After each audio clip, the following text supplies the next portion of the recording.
Guys, welcome to the second season of the Lombardi League.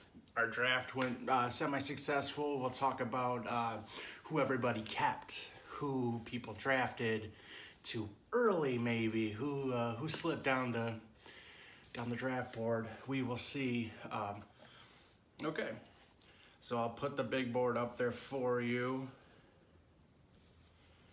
But let's start out with keepers. Brian kept Lamar Jackson, as I already said. No brainer. He really had no other better option than that, of course. Bino had the second pick overall. She decided to keep Godwin in the fourth. I like that pick a lot. If he's going to repeat what he did last season, especially with a better quarterback, of course, could be in for a big season. Wes had the third pick, and he decided to keep Dak Prescott. Prescott went undrafted last year, so that just lost him his 15th round pick. And for Prescott, I think he's projected to be a top 3 finishing quarterback. Actually, he's projected to be the top, the top 2 finishing quarterbacks of fantasy points. So it's a good pickup. For Kenny Powers, for Spencer Cav here, he was looking through his roster, and Kenyon Drake has gotten some off-season hype for the Arizona Cardinals. Keep him in the 9th round. I don't see why not. His other options were 2nd and 3rd round picks, so that's a steal for a running back who's probably getting drafted in the first 2, maybe 3 rounds. Myself, I had the 5th pick. I was just stuck on Mahomes in the 2nd. I couldn't rationalize not keeping Patrick Mahomes in the 2nd round, especially in certain drafts. Quarterbacks are going pretty early. And for me to get him with it is the 15th pick overall, that's a win for me. Justin Ates coming in at the 6th pick. He decided to keep TJ Hawkinson with the 13th pick. If Hawkinson stays healthy, that first game of the year against Arizona, he had a whole mess of fantasy points. Let me look up the exact stats. First game of the year against Arizona for Hawkinson, he had 6 receptions for 131 yards and 1 touchdown. If he can continue to do half of that every game, I think that would be he can easily finish in the top 10 of fantasy tight ends this season. For Dylan, in the 7th spot, kept Michael Thomas in the 1st round. I kind of cringe a little bit when people keep people in the 1st round, but it's Michael Thomas. This dude is going to be drafted in the 1st round. There's no way around it. If you want Michael Thomas, you had to keep him in the 1st. And I think that was a great move. And honestly, if he wasn't there, or if he wasn't being kept, I think I would have tried to get Michael Thomas with the 5th pick. After that, we have Corey. Corey decided to keep Eckler in the 7th round, and Austin Eckler's also one of those guys, a lot like Kenyon Drake. He's going in the top 3 rounds. So for you to get him at the tail end of your draft, it's close to the tail end of the draft. I should say it's ridiculous. That's a great pickup there. For Patrick, the 9th spot, keeping Derrick Henry in the 4th round. Henry goes in that same category with those other 2 running backs. They're top 2 round pick, and man, you're getting he went running back heavy. We'll talk about that later. In a good way, he went running back heavy. We'll talk about that when we go through the whole teams. Josh Miller kept Dalvin Cook with the 10th. That's a pretty solid pick. Cook should have over 1,000 yards rushing, and he's one of those guys that can make or break your weeks and win you a fantasy title. The first questionable pick, and I'm talking to you, Wes. He decided to keep Dak Prescott. Great keeper. Last round pick is Dak Prescott. So you already got your quarterback out of the way, or so you think. He decided to pick Tom Brady in the 3rd round when Russell Wilson, Kyler Murray were still available, and he already had a quarterback. So, what's up, Wes? What you thinking, man? Can't start 2 QBs. If anybody needs a QB, trade Wes, because he's got two of them that are really good. I think Brady's going to have a good season. Obviously, Prescott's got a lot of firepower in his offense. That's going to be a struggle. That would be a struggle to pick between those two every week. Prescott has the edge in my mind. Prescott would be my guy all season. I also wouldn't draft Tom Brady in the third round. So let's see. In the third round, Miles Sanders went to Spencer's team. Hopkins went. I drafted Hopkins in the third round. Mike Evans. Calvin Ridley went in the third. Maybe a little higher than I would imagine, but still worth it. Second bad pick, or maybe a little too early. Not a bad pick, but a little too early. The first kicker off the board was in the 8th round from Bino. And you're thinking, who'd she pick? I don't know, is it Butker for the Chiefs, Tucker, one of the most accurate kickers in NFL history? No, she picked Will Lutz. Will Lutz is going to kick a lot. It's not a bad pick per se, but she could have waited at least 1 or 2 more rounds, because the next kicker taken off the board was Tucker at the 8-9 turn, and the next kicker taken after that was the second pick in the 10th round. It's a little early. I like your spunk, you know. Trying to get your guy, and you got your guy. That I admire. And those are the only kind of crazy picks. Good pickups. David Montgomery, he is currently hurt, so take this with a grain of salt, but his ADP was in the 50s and 60s. I drafted him in the 11th round with the 5th pick.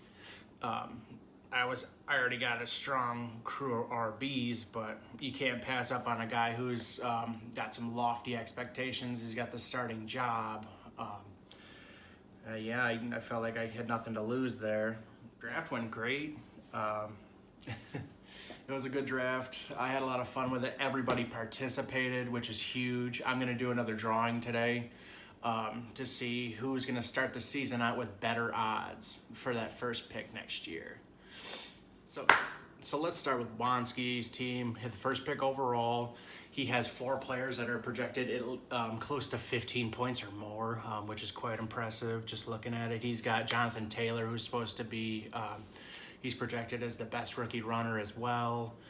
And then you obviously got Lamar Jackson, Christian McCaffrey, still got DK Metcalf, Kittle, one of the top 2 tight end options. Hollywood Brown to match up with Lamar Jackson. You can see on this squad that he's got some strength in his starting lineup, and you can definitely see he will be a force. Let's look at Bino's team. Clyde Edwards-Helaire, 2nd overall, really hyped up. He's in a great offense. He's in a position to succeed. And they start out tomorrow night, which is so exciting. Russell Wilson at quarterback. Bino loves Russell Wilson, loves her some Kareem Hunt, loves her some Godwin. She got a lot of players that I know she likes. And that's the way you're supposed to draft. You're supposed to get who you think is going to do it. I played with the kicker just because her kicker picked just because it was a little bit earlier than everybody else's, but Lutz should be a top 3 fantasy kicker when you look at it. Rookie wise, she's got Gibson for Washington football team. Mark Andrews is a top 3 tight end guy. Galladay, most of us in this league are Lions fans, so that's some good trade bait there. Let's go to Wes with the 3rd pick if I can find him. All right, so speaking of the Washington football team, Wes is believe it or not, when you look at this team, he is a Washington fan. And who leads his team in projected points per week? Dak Prescott and Ezekiel Elliott, 2 Cowboys, the rivals, you know. He has a nice looking squad. I don't know about Goddard starting at tight end. I'm not a Goddard believer. I think a lot of other people are. I think you could find someone else better on the waiver wire. That's just my take on it. So let's see. Yeah, Goddard, Julio's going to put up some numbers. Juju's probably going to have a good season. especially if Roethlisberger can stay healthy. It obviously, if your quarterback goes down, you're kind of scrambling. Gould, good kicker from San Fran. Got his third-round pick, Tom Brady, on the bench. Crowder on his bench could get a lot of catches. Hayden Hurst. Actually, I would probably start Hayden Hurst over Goddard, just looking at this roster. So let's go to the fourth pick, I believe was Spencer, the George Washington Phoenixans. So Saquon in the first round. He got a lot of good RBs. Kept Kenny Drake in the ninth, of course. Got Kelsey, number one tight end in my mind. Excuse me. I always try to get Travis Kelsey. Saquon Barkley, of course, is going to have a great season. Josh Allen gets a lot of rush yards for a QB, and they have Stephon Diggs. They got a new rookie running back in Zach Moss. I think that Buffalo could surprise a lot of people and a lot of teams this year. Mark Ingram was great for me last year. I always endorse that pick. Cooper Kupp, albeit if he can stay healthy, is really good. I'm a Robert Woods guy myself. I would literally draft Robert Woods over Cooper Kupp if they were both available. Scary Terry, Miles Sanders, Kenyon Drake. The Miles Sanders and Kenyon Drake, those two, they had great seasons last year. I am honestly curious how well they will do.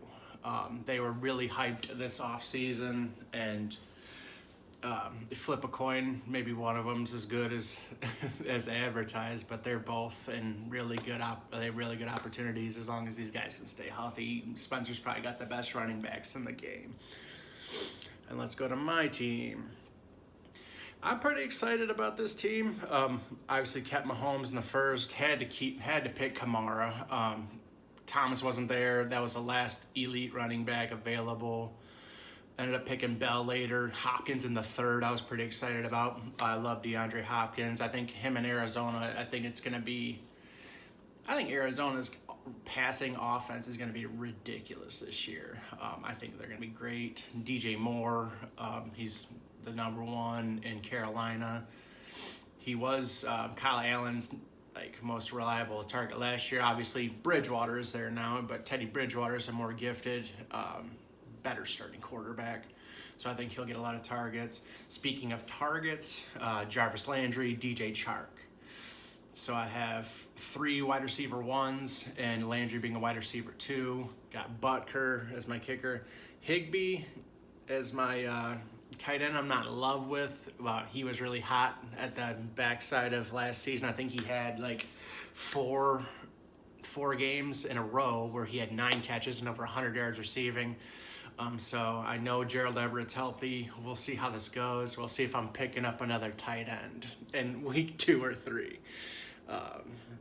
And the 6th pick, I think Justin had the 6th pick if I remember correctly. No, Ferg did. All right, so Dylan, he's got the family lineage running backs. He's got Todd Gurley the 2nd, Melvin Gordon the 3rd, Michael Thomas, Mike Evans, Waller. He's got my guy Robert Woods, Matt Ryan. He's got Stafford on the bench as well. I like how this team looks. Fournette, I see Fournette either getting half the carries or most of the carries in Tampa Bay. He's very talented. I think he's just kind of a head case sometimes. But if the dude is on the field, the dude produces. Nobody can deny that. I like the way this team looks. I'm wondering how good Edelman will be this year with Newton throwing on the ball. I have no doubt that he can be the Edelman of old. Waller's going to have a great season. First team looked pretty solid. I don't think Melvin Gordon will do that great this year. I think he'll get a lot of short. He'll be the starting running back, but I don't know how good he'll be for Denver.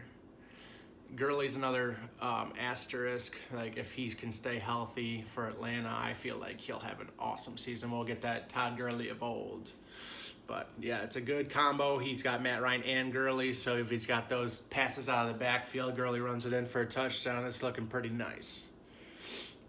So the greatest show on paper. We got Justin's team. He, of course, kept Hawkinson. Looks like he picked Devontae Adams in the first round. Oh, no, excuse me. I think he picked Josh Jacobs in the first round. Devontae Adams in the second. Picked up Newton. I think Newton's going to be a good pickup. But his wide receivers, just looking at him, especially if A.J. Green can stay healthy, look great. He's got Devontae Adams, Amari Cooper, T.Y. Hilton, A.J. Green. That is 4 wide receiver ones. Greg the Leg, Kyler on the bench. You're kidding me. Devontae Freeman, if he gets picked up by a team, I think that's going to be a good sleeper pick. And I think Cam Newton's going to be a lot better than what he has in the couple years past. I remember watching a couple games when he played for the Panthers still. I don't know, I forget if it was, I think it was 2 years ago because Kyle Allen started most of last season, if not all of it. I kind of forget how that played out. But the guy looked like he couldn't throw a ball. He's obviously very gifted, former Heisman winner, but his throws were just not on point. But if he had almost a full year to rehab and get that arm back in shape, if he can deliver a ball like he used to, the sky's the limit for that guy. And New England seems to succeed no matter what happens, even if you lose Brady and Gronk. So we have Patrick's team. He kept Henry, ended up with a good core of running backs. He is a Steeler fan. He got his one Steeler in Connor, which Tomlin's saying Connor's going to be the bell cow. That's kind of how it is with the Steelers running backs. One's a bell cow. Got Breeze.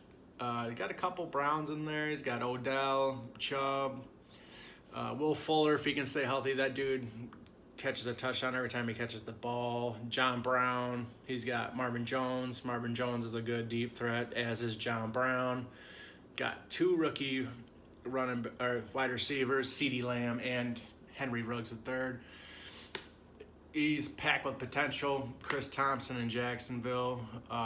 Ebron, also a big asterisk.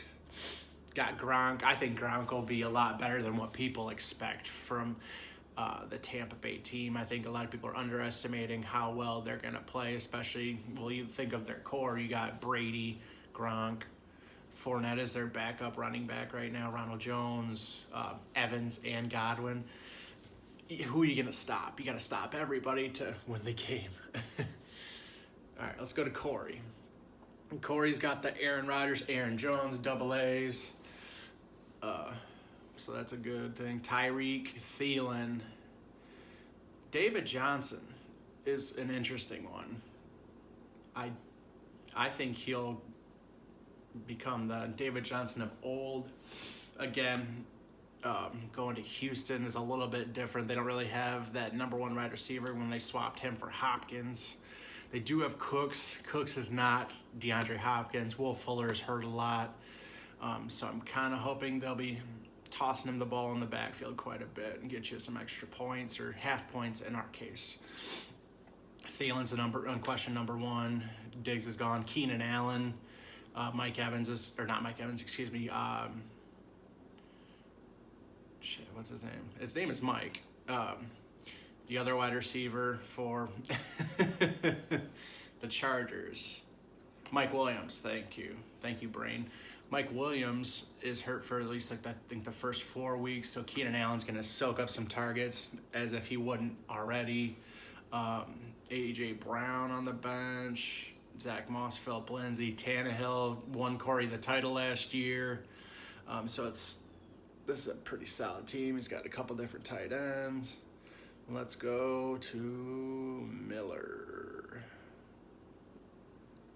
time. Kept Dalvin Cook, of course. Cook and Mixon is a nice duo right there.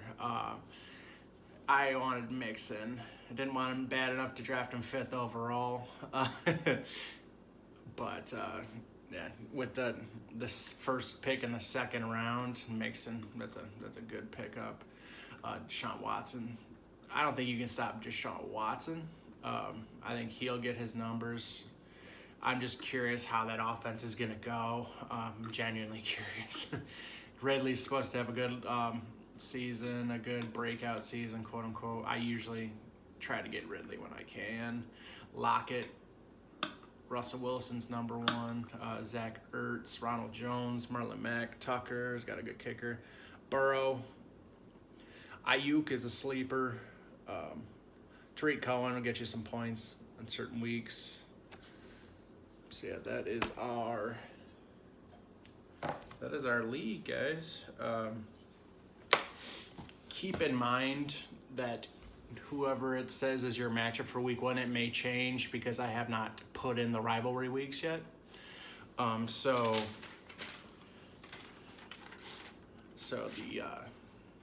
I need to make sure that everybody's playing the rival week 4 and week 12 for double points into the bingo bin. So let me do a quick pause. Let me put these into the thing, and I can tell you who's starting the season with better odds at that first pick next season.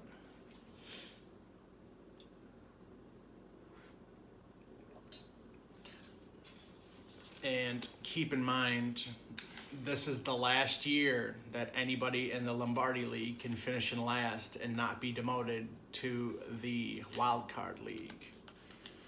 After this season, the Lombardi League will become a 12-man league because the top 2 finishers in the Wild Card League will be moving up.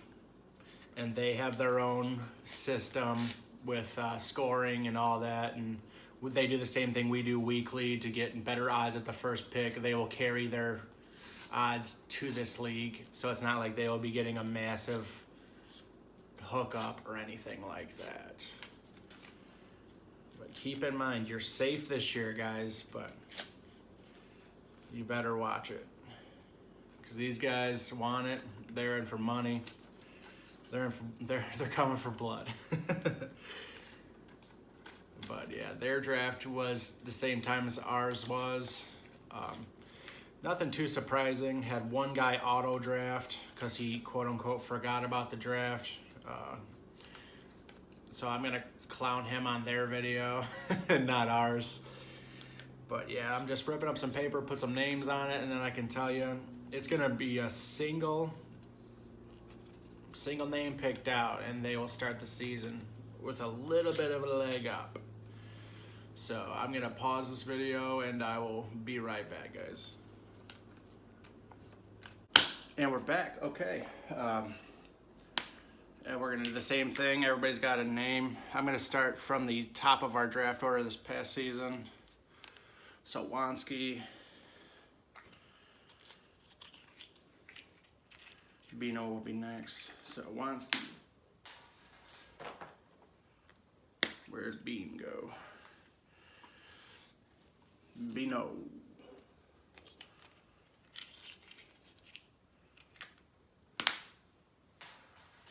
Number 3 would be Wes.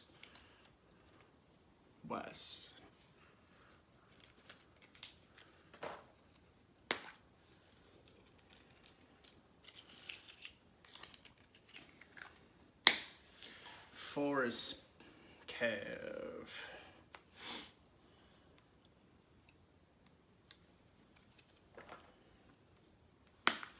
All right, so everybody, before I do this drawing, everybody's got a 10% chance, of course, one for all of us, one for all 10 of us. KG, that is me at the 5 spot.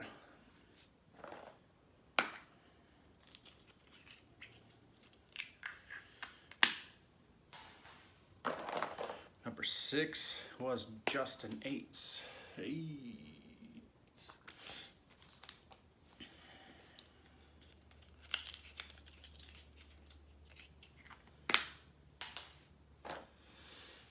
Seven was Ferg. Got you here, Ferg. What's up, Ferg? You know, what's going on in the hood?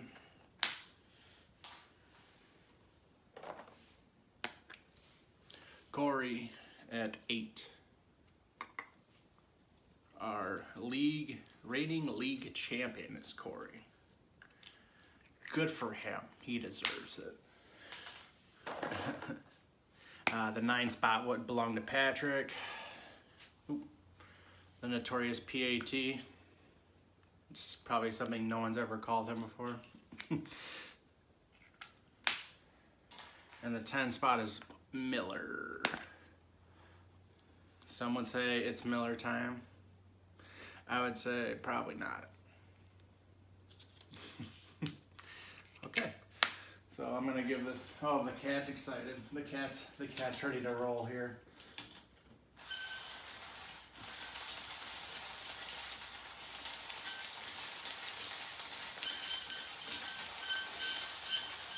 And 3, 2, 1. Okay. Let's take this whole fucking thing. Okay. So, who is starting the season with a little bit of an edge here? It's gonna be a little bit of an edge for Bino. Congrats, Bino. You have the best odds for the #1 pick overall for next season. All right, guys. Thanks for listening to me ramble. I hope everybody has a good season, but not as good as mine. So take care, guys. I'll see you around.